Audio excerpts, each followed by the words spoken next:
This is Steve Laffey's Fixing America. And now, broadcasting live from the Fixing America Command Center in Fort Collins, Colorado, here is your host, Steve Laffey.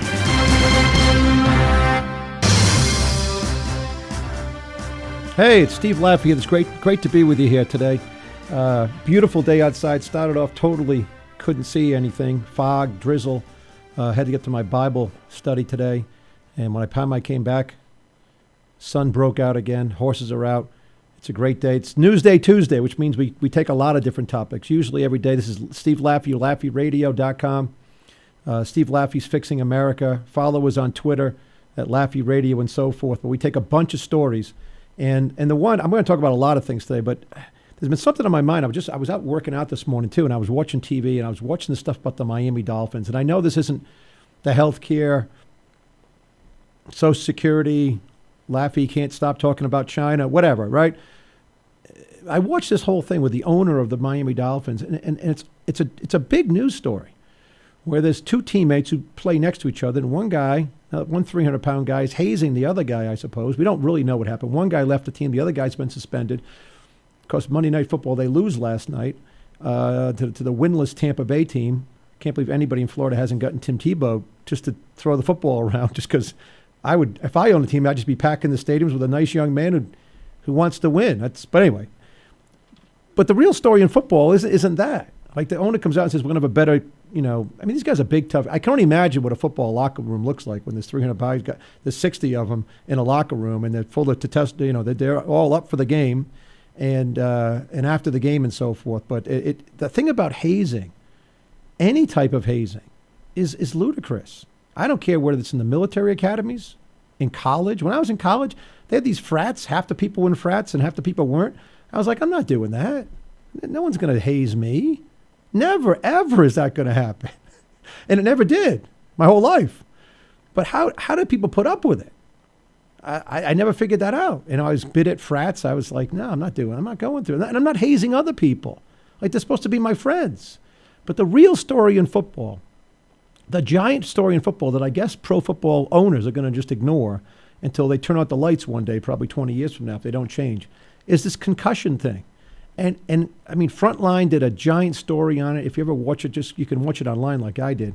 And you'll see that there's pretty much incontrovertible evidence that large people with giant bodies smashing into each other, no matter what helmet they put on or what they decide to make tackling, like, people's heads whack together. And if you just figure out your head on your shoulders, how can you take that over the time? And what they found is that just about everybody's affected. And recently, since that's played, you've seen Tony Dorsett, the guy who you just love to watch in college at Pittsburgh Bay. I think he's like a year or two older than me.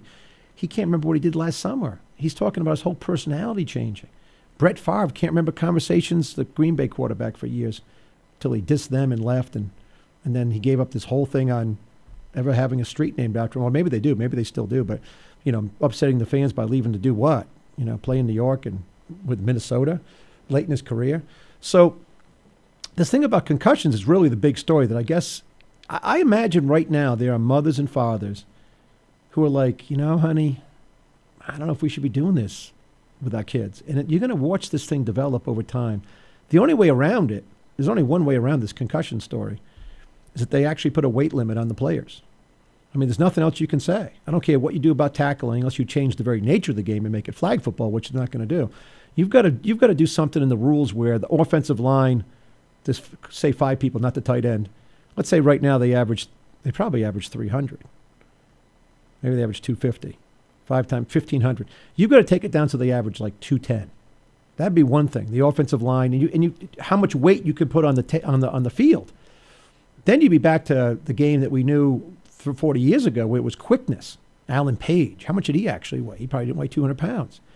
So that's something that's been I've been watching it, and I'm working. I see this stuff come up, and I keep saying, are these owners really never going to deal with it? It's like Major League Baseball. I guess all the corporate sales at the World Series are great. I guess every team, it's still a tax deduction, and we're going to do a show on that Friday. This stuff's got to end. because kids can't possibly be following baseball the way they did when I was a kid. All the World Series games on the East Coast end after midnight.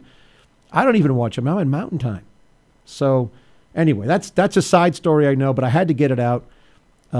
This thing about concussions, it makes you want to. In football, I really don't watch much football. I know a lot of my friends do. I guess America does. It's really too long for me. I tune in the last 4 or 5 minutes. 4 or 5 minutes. If this game starts at 11 a.m., if I'm walking by TV and the Packers are playing, last 4 or 5 minutes. Denver Broncos, same thing. Admire the skill set and the talent. But as long as ESPN's going to do the rumbling, bumbling thing where I can watch all the games in like 8 minutes and get all the games, and I just can't watch the whole thing. In fact, over in England, I don't know if they still do this, when I traveled over there and I get there on a Sunday morning and be resting up to see clients at night, they would do the whole game and they would just ignore the unimportant plays. So you'd be watching this game that had already played, and they do these games in 23 minutes. And that would be a great way to watch football. I guess the TV commercial people would go crazy. But anyway, back to the major story of today. There's two really ones going on. One is in the Philippines. And the Philippines, we've got a situation where this hurricane, we call it a typhoon in the West, just so you know. If you don't know, over there they call it a typhoon. Over here we call it a hurricane. I guess it's the strongest typhoon hurricane that's ever been seen. In fact, I watched the guy the night before it hit on, I think it was the Weather Channel. And he was sort of like dancing around. Like he had never seen that little eye of the hurricane so small. He was just kind of like, hey, what? You can't believe, look at over there. And of course, I'm not a weather guy. I don't know. My wife and my son, my second oldest son, they're like storm chasers, believe it or not. They got a degree in storm chasing. Yeah, I don't know. Anyway, they probably know what the little circle means. But the guy it's the most powerful storm ever to hit anywhere. I'm like, oh my gosh, these poor people. So you start saying your prayers and so forth. In fact, boss, let's go immediately to clip 5. That's the Filipino resident over there about the lawlessness happening right now. Clip 5, please, boss. People around, especially Tacloban City, it's an anarchy. You can be a part of a looting. I could suggest that it should be a martial law should be declared.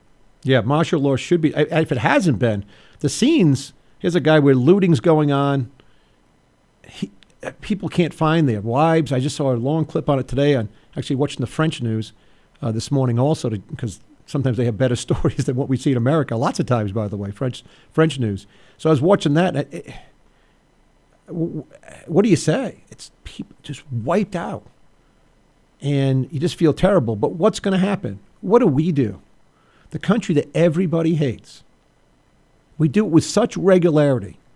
We do it all the time. We send in the Marines. Clip 4, boss, if you will. Let's see what's going on right now. So less than 100 U.S. Marines here right now, but it's a joint effort. We've got Navy personnel, we've got Army personnel, we've got, everybody's represented, but right now we're making our initial assessment so we can figure out what to bring in. We don't want to overwhelm this with a bunch of people that need to be fed and housed and are just making the problem worse. Every building is either just significantly damaged or destroyed. The streets are all closed. You can see with it's a 15 to 25 foot wave came across entire villages, and so everything's wiped out. Everything's wiped out, but U.S. Marines are there.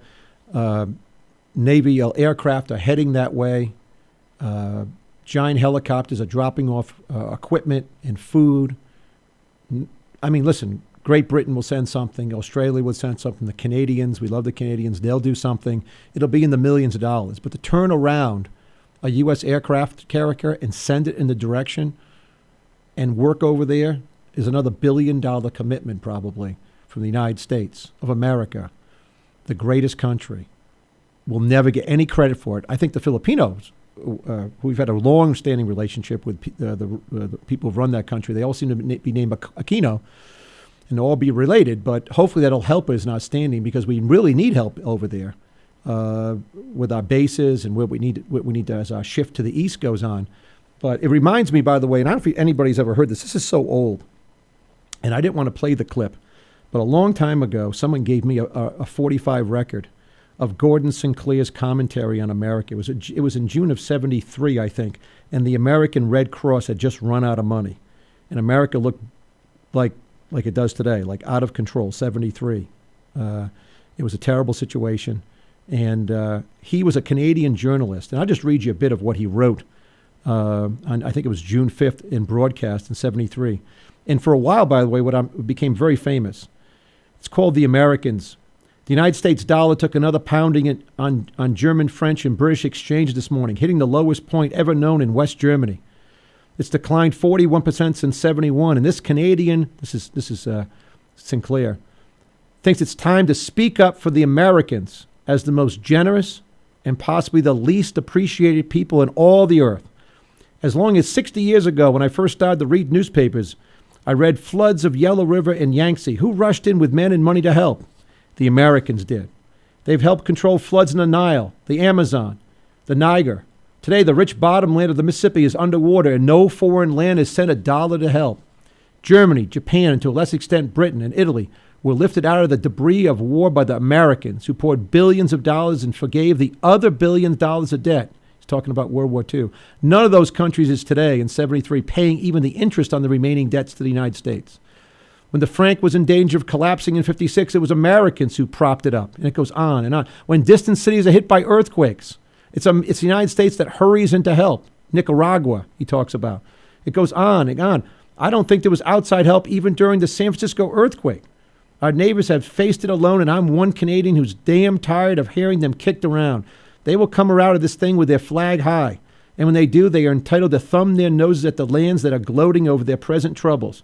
I hope Canada isn't one of those, but there are many smug, self-righteous Canadians, et cetera, et cetera. And he goes on. It's a really moving testimony to America. And if someone wrote it today, they would continue with Haiti, with Grenada, with all the places we go and help, that Americans go and we help. There is no public outcry today, whether it's the isolationists, the neoconservatives. There's no outcry today like, what are we doing sending our warships over for humanitarian help? And that's why one of the reasons we can never be like the isolationist crowd that's growing strength. Listen, you've heard me do shows on cutting the budget, including the military budget, and making it much more germane to the fighting force we need. But those aircraft characters are very, very important, and the submarines, but also what we do around the world and the way we conduct ourselves around the world, which under the Obama administration and the Bush administration to a great extent, under the last 12 years, now 13 years, it's been a total disaster. And we are there hasn't been a run of the dollar yet. There may very well be one. But we are in a situation now where the rest of the world is looking at us as weak, ineffectual. But we've got to come out of it. And we will. We will come out of it. We're a country that will come out of it like Sinclair talked about in 73. Right now it looks like all heck is breaking loose as far as foreign policy. But we will turn this country around. And look what's happened. In the Philippines, when you see the Marines going in and they're there, and you see the ships turning around, you see the American helicopters, and what do you think Communist China's doing this? There would always be a quid pro quo with them. They're never going to do this. Neither you think anybody in Saudi Arabia is doing this? No, of course not. Only Americans. We put up with all their nonsense, and we still help them out. So today's a great day for America. It's a terrible day for the Philippines. I'm glad we're in there helping them. I just think it's a wonderful thing to see that a fighting force, which is the greatest fighting force in the world, the best trained, having lots of problems recently, what Obama's doing with some of the generals and getting rid of people. But it's still the best fighting force. Thank God we have them, and thank God we have the 7th Fleet. This is Steve Laffey. Steve Laffey's Fixing America. Follow us on Facebook. A lot of people are. It's thousands of people now. It's great to watch. We're Laffey Radio there. We're LaffeyRadio.com, and you can play this show right after we're done. Send it to your friends. And there's a new Laffey Minute up today on LaffeyRadio.com, and follow us on Twitter. We got to take a quick break. We'll be right back. Steve Laffey, be right back. Stay tuned. Steve Laffey's Fixing America returns after these commercial messages. Fair tax, flat tax, 999. What does it all mean? Never has there been more discussion about scrapping our broken tax code than today in America, yet nothing changes. How can so many Americans want a new tax system while Washington once again ignores the electorate? Laffey has had enough. Scrap the whole system and start over. Find out how this Thursday at 3 p.m. only on Steve Laffey's Fixing America. The call to serve. It has no sound, yet I have heard it in the whispered retelling of honorable sacrifices made by those who have served before me. The call to serve has no form, yet I have clearly seen it. In the eyes of men and women infinitely more courageous and more driven than most. The call to serve has no weight, yet I have held it in my hands. I will commit to carry it close to my heart until my country is safe and the anguish of those less fortunate has been soothed. The call to serve is at once invisible and always present. And for those who choose to answer the call, for their country, for their fellow man, for themselves, it is the most powerful force on earth. America's Navy, a global force for good. It's 6:42 p.m. Time for Steve Plotto and his son Dylan to do the dishes. They talk about everything from the yuckiness of girls to the awesomeness of his soccer team. Sometimes they don't talk at all. Then, hey! The dreaded splash fight. It's Dad o'clock, and it's the best time of the day. Because the smallest moments can have the biggest impact on a child's life. Take time to be a dad today. Call 877-4DAD-411 or visit fatherhood.gov. Brought to you by the U.S. Department of Health and Human Services and the Ad Council. When I have an asthma attack, I feel scared. It's like tiny nails in the air poke my lungs. I start to cough. Sometimes my parents have to take me to the hospital. Today, 1 out of 13 children suffer from some form of asthma, accounting for nearly 1/3 of all emergency room visits. I feel like I'm choking. It's kind of like an elephant is on my chest. A little whistle sound comes out when I breathe. But while your child may suffer from asthma doesn't have to make your child suffer. There are simple ways you can prevent your child's next attack. To learn more, log on to www.noattacks.org or call your doctor, because even one attack is one too many. I feel like a fish with no water. Brought to you by the EPA, the Ad Council, and this station. And now, back to the Fixing America radio program with your host, Steve Laffey. I understand the Iranians are walking around very satisfied in Geneva, as well they should be, because they got everything and paid nothing, everything they wanted. They wanted relief of sanctions after years of a grueling sanctions regime. They got that. They're paying nothing because they're not reducing in any way their nuclear enrichment capability. So Iran got the deal of the century, and the international community got a bad deal. This is a very bad deal.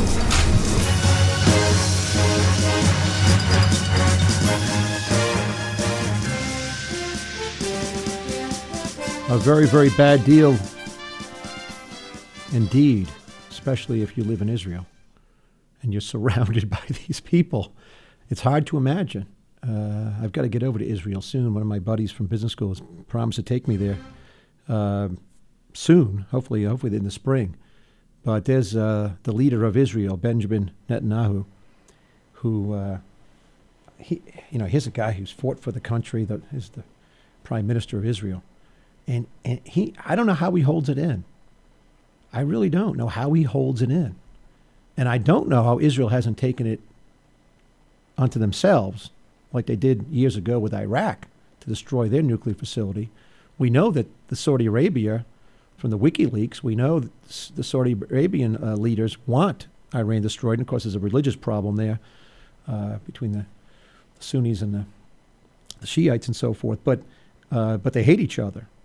But Iran has really always been the problem. And as we sit here today, by the way, that clip was played and there was no agreement yet. They decided to stop the talks and walk away. And now, by the way, on Twitter, you've got Rouhani and the negotiators tweeting like angry tweets about what really happened as they stopped the negotiations. It's amazing. People, I don't understand this whole mentality of international diplomacy by Twitter. I understand following us on Twitter at LaffeyRadio.com, which is great. We put out some news for you, but if I was, running a large company or if I was over there running something for Israel, let's say, I don't think I'd be tweeting out my feelings about it. You keep that stuff inside because it always comes back to haunt you. But we live into a time where this whole Syrian situation, where the President of the United States made a giant mistake about talking about the red line that could not be crossed about chemical weapons. And then they did. And somebody used chemical weapons. It looked like it was the Syrian government. And then he was going to go attack. And, of course, France was the leader on this, and France has been around with their colonies and so forth in that area. They understand the danger probably better than we do, and it's more maybe pertinent to them. Great Britain, of course, backed out. Then we backed out. And then it was one of the worst foreign policy gaffes. I can't think of a worse one. And then we allowed Russia to get stronger by letting them handle the situation. And we still have a situation where right now, in fact, I take this from the Journal. This is a great op-ed piece today. This is one of the news stories I wanted to get to today, at least this week, because I don't think we're going to get to it otherwise, other than this show. Newsday Tuesday, Steve Laffey here. But there is a case for stronger sanctions on Iran. Why does anybody think Iran came to the negotiation table? How many years has it been? 30? Of course, the sanctions that we have, without going into every sanction on the oil, on the money flows and so forth, obviously been working. And those mullahs, Khomeini, who really runs the show, we got Hassan Rouhani, who's the new person in charge, so to speak, elected in one of their sham elections. But he's going to report back to Khomeini, the mullah, the guy in charge. But it must be hurting them so bad to come to the table. So if I was negotiating, when they came to the table, even after the Syrian thing, when they realized American weakness, if you're not going to attack Syria over chemical weapons, you're never going to take out one of our reactors or where we're enriching plutonium. They just figure that now. That's their thought. And so they're thinking they're arguing from strength. And here's Benjamin Netanyahu, who realizes that they are. And he's dumbfounded by the whole thing. And luckily, by the way, we got to thank France. France was the one that stopped the negotiations this week and said, no, we're not doing this. This is a terrible deal. And they forced everybody to stop talking. And thank you, France. Thanks for the French fries. Thanks for this negotiation. Thanks for what you're doing. Hopefully they'll hold strong, because there is a serious case for much stronger sanctions against Iran now. If I know someone's in a weak position, doesn't matter whether I'm buying their property or when I was a trader, and I know the guy I'm dealing with doesn't have as much capital as I was at Payne Weber. It could be whatever. That's a time to draw down the hammer. That's a time to really go after it. And we don't. This is a time America's about to give up under Obama. And it makes you wonder, is he really with us? How could anybody not say, okay, we got him where we want him. Let's now there's like $70 or $80 billion outside that we can seize, according to the Journal. In fact, I'll go back to the Journal because it's an important article written by Mark Dubowitz. And America's capacity to inflict more pain on those who are driving Tehran's nuclear effort is substantial. New financial sanctions could lock up all of Iran's currency reserves, around $70, $80 billion, held abroad, which would effectively shut down non-humanitarian imports and collapse of their currency, the rial. Financial relief would only come when Iran takes steps to verifiably and irreversibly dismantle its military nuclear program, only through controllable accounts in Europe, where Tehran could exchange funds for industrial goods. That's what we should be doing. That's the opposite of what we are doing. Then you take, by the way, and I wanted to get to this too. I can get to this in time, I guess. I did this whole segment. But Rand Paul, whose father, great guy in many respects. Great stuff on the Fed, great stuff on fiscal policy. Totally outside two standard deviations on foreign policy. I remember one time listening to Ron Paul talking about Iran being like, if we just left them alone, everything would be okay. It totally denies the reality of their human nature of what's happening in Iran. They won't. In fact, I was at a APAC conference one time, and I remember the guy came. It struck me. Man gave a speech about Iran getting the bomb, and very well qualified guy, professor, and he said, "Listen, when Iran gets the bomb, or if they get the bomb, if we allow them to get the bomb, they won't drop a bomb. Like they won't send a plane up and drop it on Israel. Some out in the Negev desert, a suitcase bomb will just go off, rendering it impossible to live. And Israel's such a small place. And then what will we do? What will we be prepared to do? Because they'll deny doing it. And I hadn't thought of it that way until this was 2007, I think. And we're still in this process where they keep moving forward. And, you know, we all know how bad our intelligence is. Just anybody's intelligence on Iran or any country, we know. Weapons of mass destruction, right? Hillary Clinton. Everybody thought they were, and maybe who knows where they were, but our intelligence in any war, in any situation, can be not true. And here's Rand Paul, the son, who just came out with an article that I think is very important called Peace Through Strength. Again, here's a guy thinking of running for president, borrows it from Reagan, peace through strength. But it's really an isolationist policy that makes no sense. In fact, I'll just read you a couple pieces of this.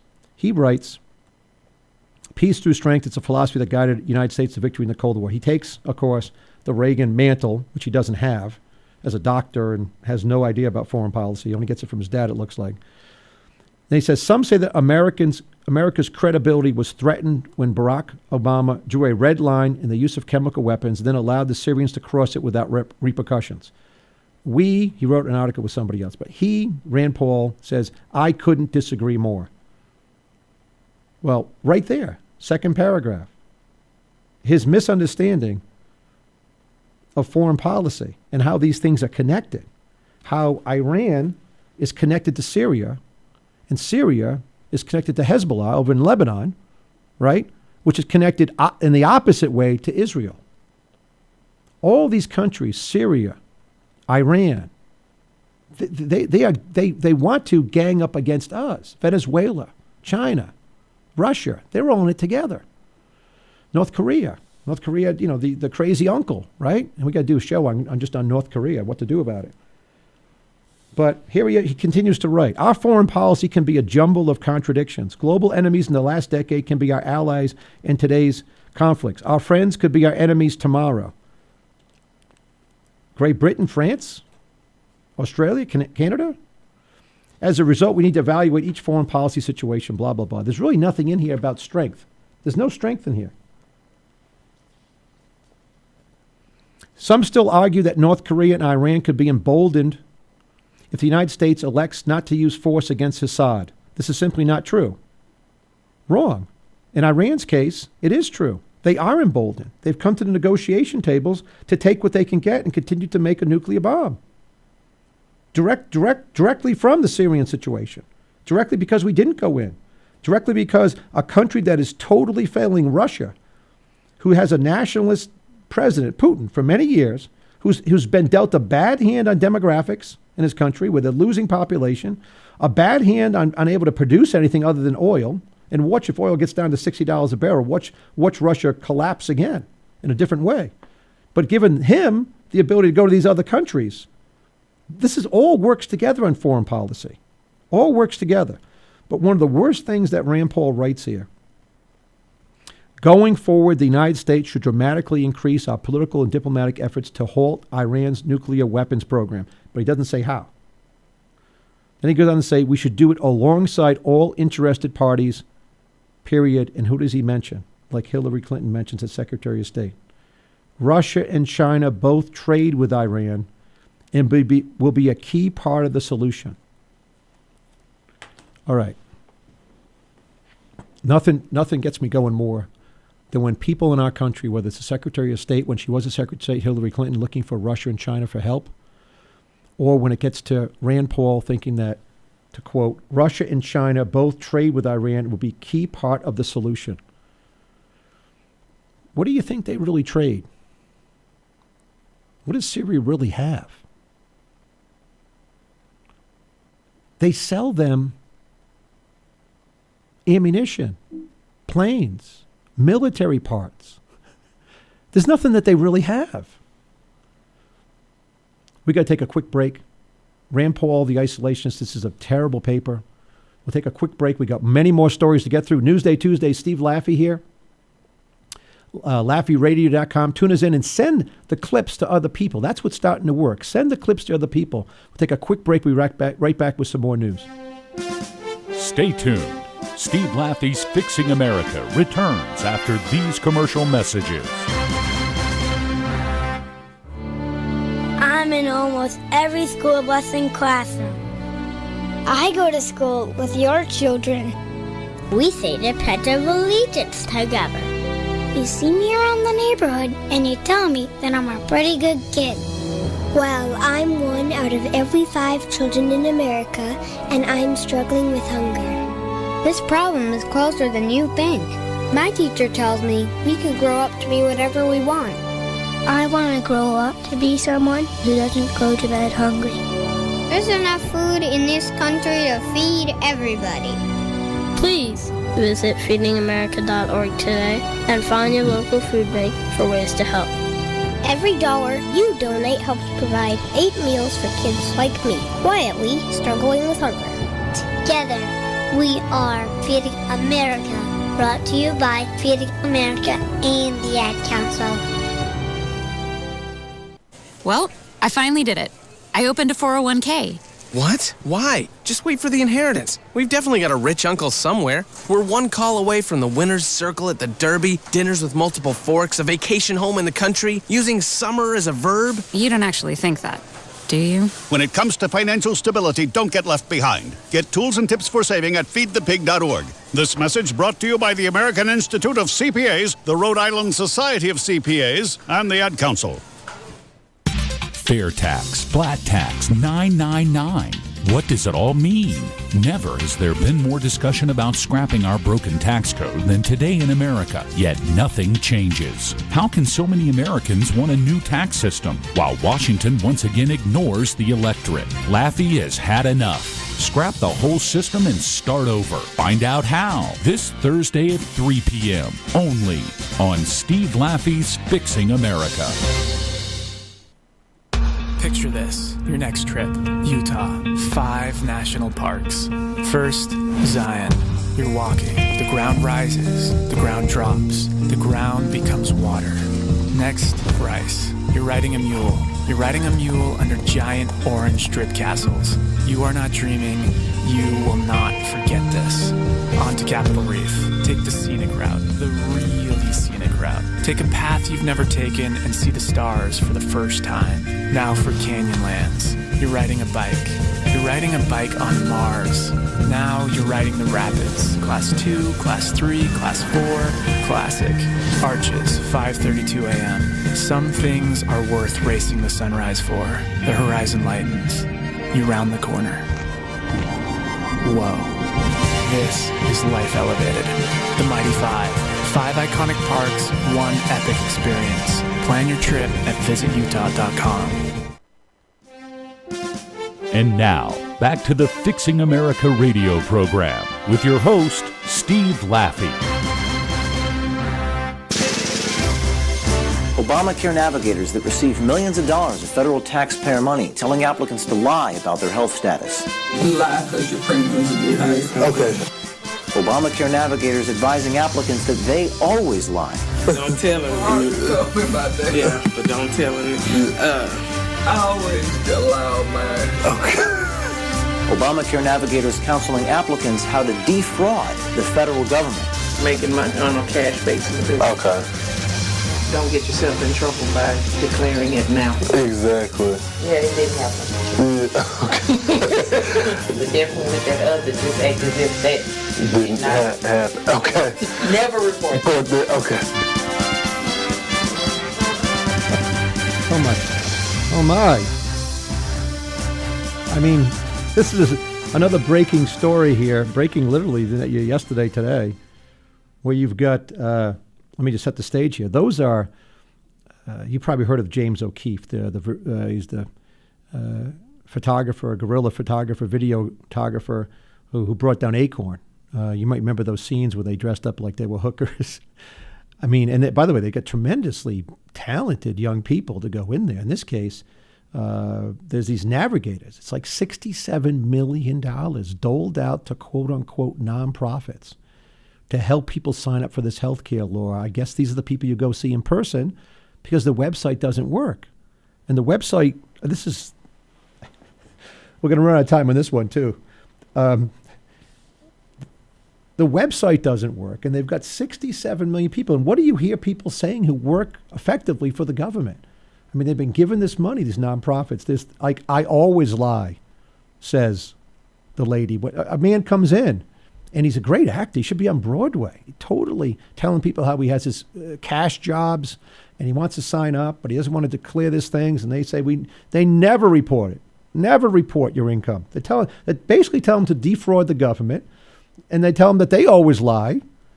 And this is millions of dollars sent out to people. It's just another total indifference to the amount of corruption that will happen when you dole this money out.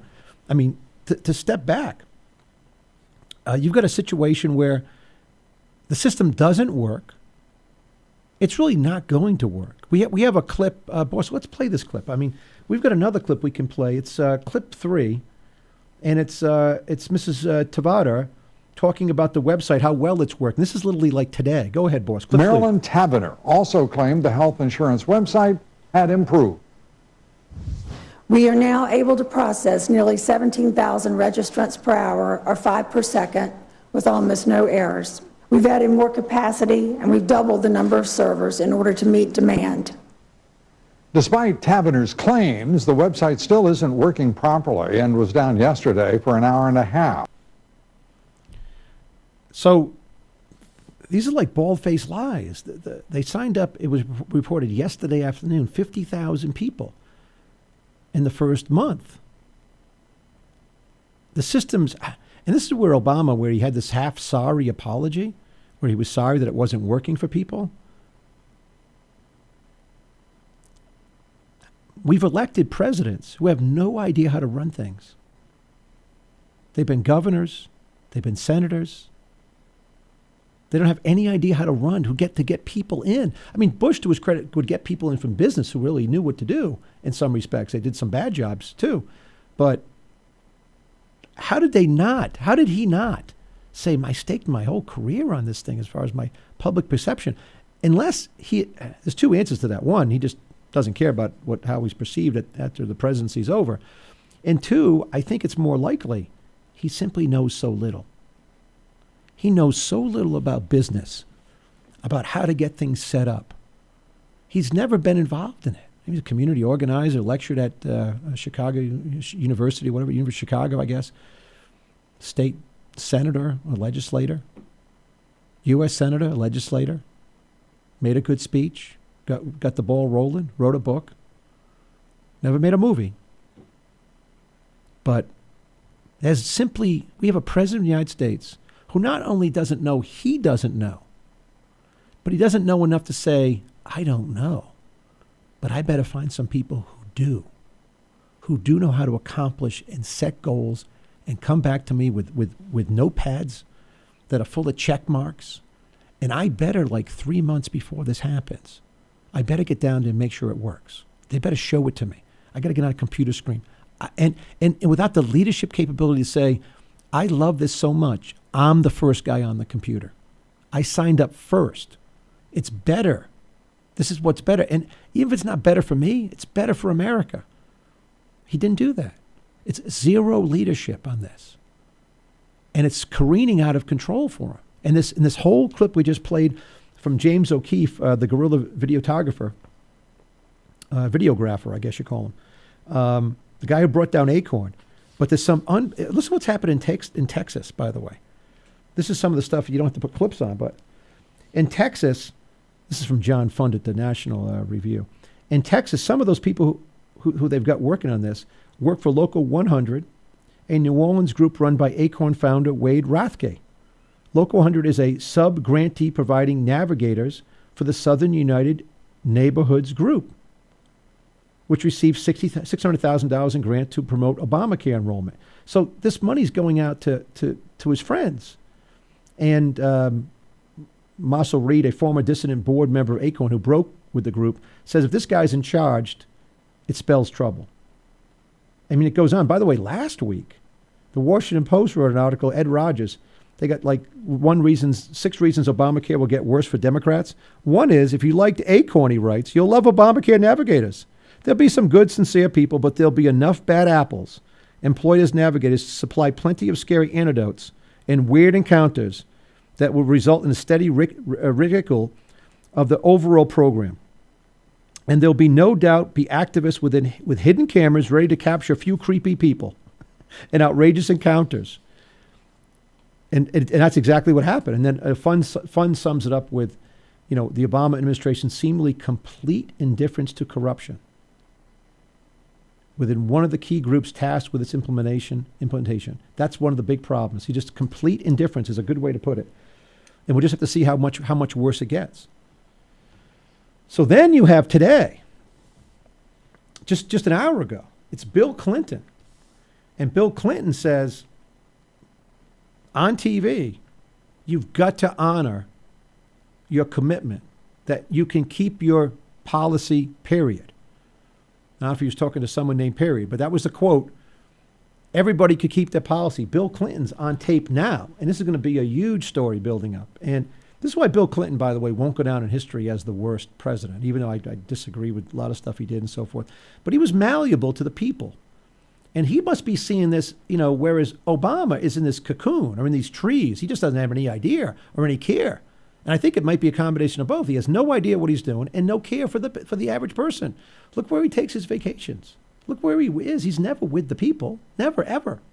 Never with people. He has business leaders come into closed meetings, gets transparency awards in their closed meetings, Nobel Peace Prizes, wars everywhere. But Bill Clinton said about an hour ago, I personally believe even if it takes a change to the law, the president should honor the commitment of the federal government made to those people and let them keep what they got. Big story. And by the way, Clinton preceded his comments by telling a story of a man. He always does a story of a man, whether he ever really met the guy or not, and he can cry on cue. We don't know, but he's the master of it. He met a man last week. We'll never meet this guy probably, who said he doesn't qualify for subsidies because he makes more than 400% above the federal poverty level. He and his wife and 2 children, and Clinton said his policy was canceled. He has a wife and 2 children. Clinton said his policy was canceled and replaced by one that doubled his premium. They are the ones who heard the promise, if you like what you've got, you can keep it. And so, of course, Clinton started his presidency with a whole healthcare disaster, mostly promoted by his wife, but he changed. He changed his opinion and didn't go through and so forth. And he's probably looking at it like, this is a disaster for Democrats, even though the Republicans have had a disaster over the government shutdown. And they've stepped in it over many issues in the last year. And they're still having this enormous fight. And now there's money being raised by the establishment Republicans to take on the Tea Party people who are, or I guess, registered Republicans. There's no other party, at least not right now for them. But Clinton gets it. He gets how bad this can be. And he's trying to get Barack Obama. Now, the question is this something that's coordinated? I mean, it's hard to believe that, his wife got to be Secretary of State. She'll probably run for president. He basically backs these things. It's probably hard to believe that he just came out with this blank statement without consulting with someone. But maybe he did. I don't know how this works. But it's very, very damaging to the President of the United States. And right now, Democrats are sitting in his office somewhere saying, hey, we got to stop this nonsense. We've got to do something. That is one way around it, by the way. Let them keep what they got. Get half a dozen donuts, not the whole dozen. Get half a dozen donuts. Anyway, Steve Laffey, we still got more topics. It's Newsday Tuesday. We'll be back in, a couple of minutes. Follow us on Facebook at Laffey Radio. We're LaffeyRadio.com. Check out tomorrow morning. We'll put up a new Fixing America Presents. But anyway, we'll be right back. Steve Laffey. Stay tuned. Steve Laffey's Fixing America returns after these commercial messages. I am an American soldier. I'm a warrior and a member of a team. I serve the people of the United States and live the Army values. I will always place this first. I will never accept defeat. I will never accept defeat. I will never quit. I will never leave a fallen comrade. I am disciplined. I am disciplined. Physically and mentally tough. Trained and proficient in my warrior tasks and drills. I will like women and myself. I'm an expert, and I'm a professional. I stand ready to deploy, engage, and destroy The enemies of the United States of America in close combat. I am a guardian of freedom and the American way of life. I am an American soldier. I am an American soldier. I am an American soldier. There's strong, and there's Army strong. See what it takes at GoArmy.com. Ranger Station, Ranger speaking. Hi. I'd like to report a bear hug. Okay. Well, before I left my campsite, I was putting out my fire, and out of nowhere, Smokey Bear showed up and hugged me? So you drowned the fire, you stirred it, drowned it again, and felt that it was cold? Uh-huh. Oh, yeah. He likes it when people correctly put out their campfires. He's pretty big on wildfire prevention. He's just letting you know you did good with a hug. He's a hugger. I just got a bear hug from Smokey Bear. Status update! All right, I'm going to let you go now. I've got a lot of ranger stuff to do. There are many ways to start a fire, but one sure way to put it out. Learn how you can do your part at SmokeyBear.com. Only you can prevent wildfires. Sponsored by the U.S. Forest Service, Ad Council, and your state forester. Students, when I call the reason for your absences throughout the years, please exit the auditorium without your high school diploma. Too tired. Family trip. Sick day. Starting the holidays early. Starting in the 6th grade, students who miss 18 days or more of school in a year for any reason will fall behind and risk not graduating high school. How many days of school has your child missed this year? Absences add up. Keep track at boostattendance.org. Brought to you by the U.S. Army and the Ad Council. Fair tax, flat tax, 999. What does it all mean? Never has there been more discussion about scrapping our broken tax code than today in America, yet nothing changes. How can so many Americans want a new tax system while Washington once again ignores the electorate? Laffey has had enough. Scrap the whole system and start over. Find out how this Thursday at 3 p.m. only on Steve Laffey's Fixing America. And now, back to the Fixing America radio program with your host, Steve Laffey. All right, Julie, thank you so much. You probably remember this story from earlier in the year. The lieutenant colonel who once led the Air Force sexual assault team goes on trial now for an alleged sexual assault. That trial starts this morning. A woman claimed 42-year-old Jeffrey Krasinski groped her outside of a bar in Crystal City last May. Arlington County prosecutors dropped the first charges of sexual battery, and they're now only charging him with misdemeanor assault and battery. They say that's more appropriate and easier to get a conviction under Virginia law.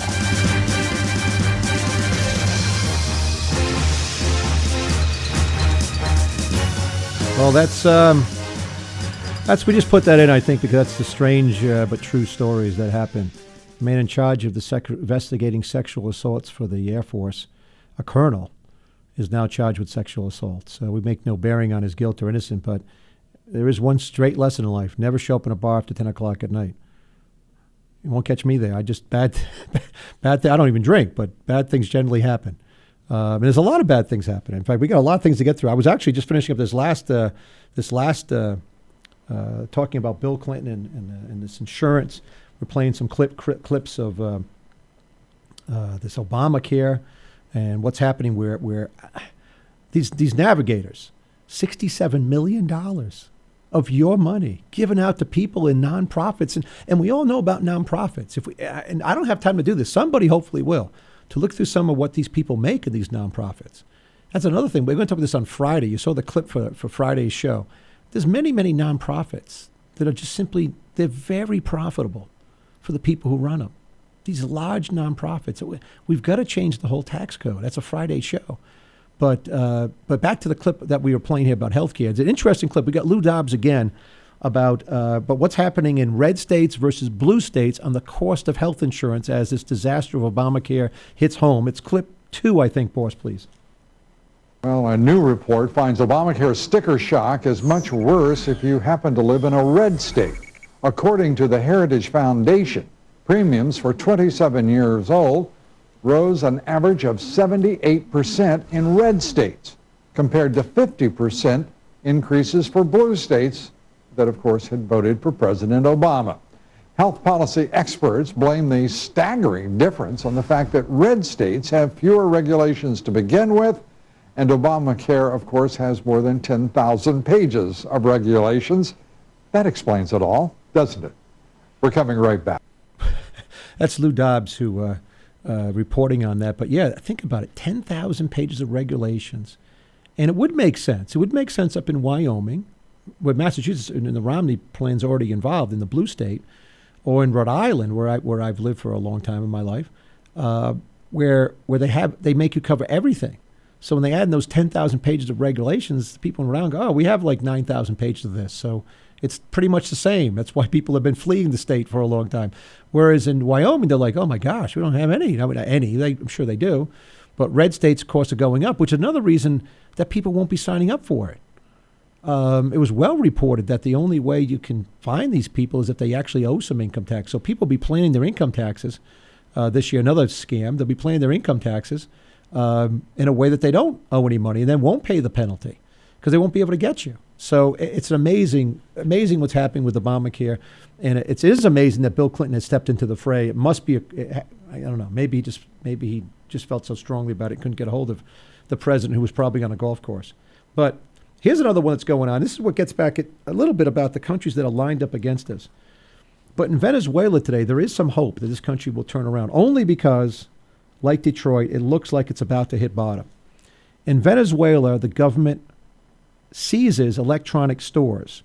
And what happened was President Maduro, who replaced Chavez, he basically, right in front of the holidays that are coming up, he's got people now rioting in the streets. They got no electricity. So he basically accused electronic store companies of stealing from the public, and making too much money.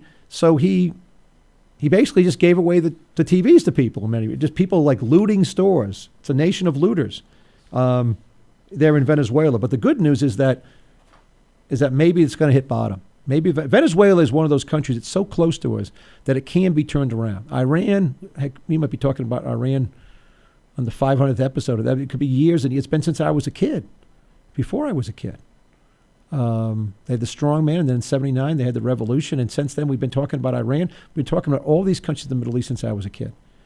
So, but Venezuela, there's hope. They could hit bottom, and there could be real democratic reforms taking place. And I only hope there's someone in power in America that sees that for what it is, that Venezuela is going to be an easier country to turn around than North Korea being next to China and Syria and these other countries that are lined up against us and so forth. So here's, I couldn't do a show, though, without going to some of these other things I want to get to. And I talk about communist China a lot. I talk about it, one of the reasons I do, because no one seems to, that there seems to be news stories out every day about China. Here's two recent stories. One just came out.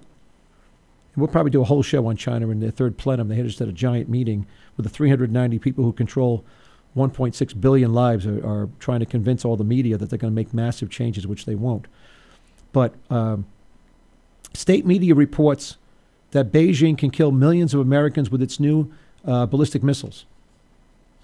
That the China plans to use new type 94 ballistic missiles to attack major U.S. cities in the event of a nuclear exchange. They bragged that the Type 94 class carrying the new JL-2 ballistic missiles could reach the western United States without leaving the second island chain that they have. So it goes on. But that's what's going on in the state media in China, not reported in America. But it gets worse. This is a real report. This comes from the U.S.-China Economic and Security Review Commission. It's not the full report. It's just a draft. But what's coming out is that both due to cyber espionage, China in November unveiled at the International Arms Show its new Wing-Lung missile-equipped unmanned drone, let's call it, aerial vehicle. It so closely resembles the U.S. MQ-9 Reaper that analysts suggest it was designed and built largely with the aid of Chinese cyber espionage.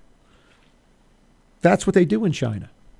Cyber espionage. And we allow them to do it.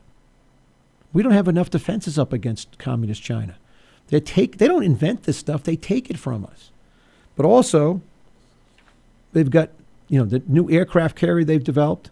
If you look at some of their old bombers, They say not a big deal, but if you look at what they're doing with what they're redoing with the H-6K, which is their new bomber, they can carry 4 nuclear-capable Longsword cruise missiles on the underwing pylons, plus 2 more in the weapons bays. Effectively now, it looks like they can reach even Hawaii with these missiles. And they're going to upgrade them again. We could do this every day on China. There could be a show every day on what they're doing and how it goes, while reported in some newspaper, totally ignored by the American public and the American leaders. Where we have Hillary Clinton, and I've already been through where, to finish up with our friend Rand Paul, who has some great ideas on things. But his foreign policy, it's better worded, and he tries to hide it. But the fact that he does not see that there is true evil in the world and a need for a strong defense. He ends this article that I talked about earlier in the last clip. He ends it by talking about, let's let Russia and China help handle the situation in Syria, which we should not be doing. And he ends it without ever talking about what peace through strength is. The article is called Peace Through Strength.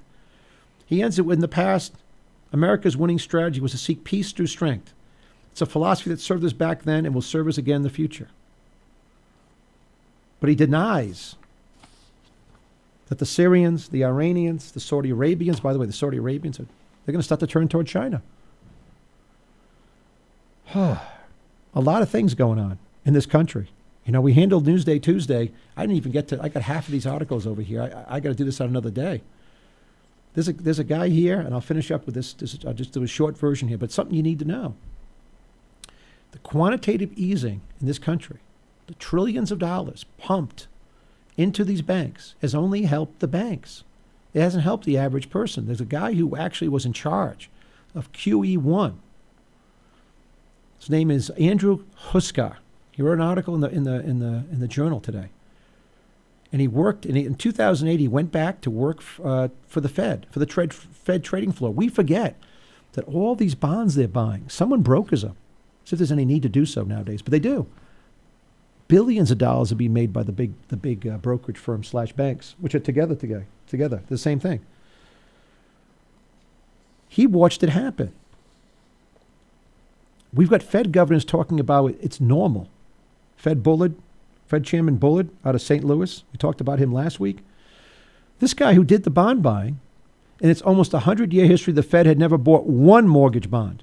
Now my program that he was in charge of back in 2008 was buying so many each day through active, unscripted trading that we constantly risked driving bond prices too high and crashing global confidence in key financial markets. And they were feverishly working to preserve the impression that the Fed knew what it was doing. And he came to the conclusion that they didn't. And he got back out, went to the private sector, teaches over at Rutgers now after being at Morgan Stanley. This is a total disaster for America. And that's why it leads us into tomorrow. Janet Yellen, going to be the new Fed chairman. You're going to watch a lot of Republicans vote for her, and they shouldn't. And nobody should vote for her. It's a total disaster that Ben Bernanke, who clearly doesn't know what he's gotten himself into, but can't stop. They stopped QE1. The market went down 15%, as if that was the important variable in all the equations, rather than your job. It was the stock market. And that's what they're still keying off. We'll get to that tomorrow. We'll get to the whole story about him and about Janet Yellen tomorrow. Today was Newsday Tuesday. We've covered a lot of different stories. Hope it's been helpful to you. This is Steve Laffey. Steve Laffey's Fixing America. We love doing the show with you. Please check out our website at LaffeyRadio.com. I know many people are. Tell your friends about it. We got to spread the word because this is a show about fixing problems. Take a little respite here and solve little problems on Tuesdays. We'll be back tomorrow with a giant problem called the Federal Reserve. And what can we do about it now? And what can we do about the new appointee, Janet Yellen, to the Fed? Anyway, we'll be back tomorrow. Steve Laffey's Fixing America. God bless you. God bless America.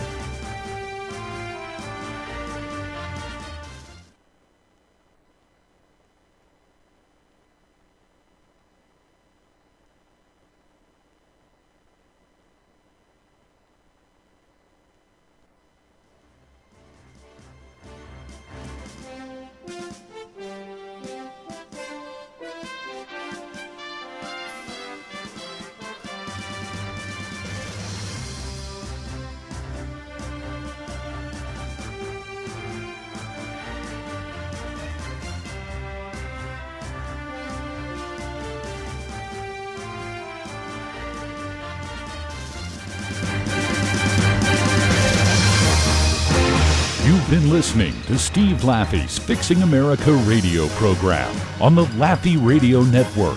Fixing America is broadcast Monday through Friday afternoons at 3 p.m. right here at www.laffeyradio.com. Any rebroadcast, retransmission, or account of this broadcast without the express written consent of Laffey Network, LLC is prohibited.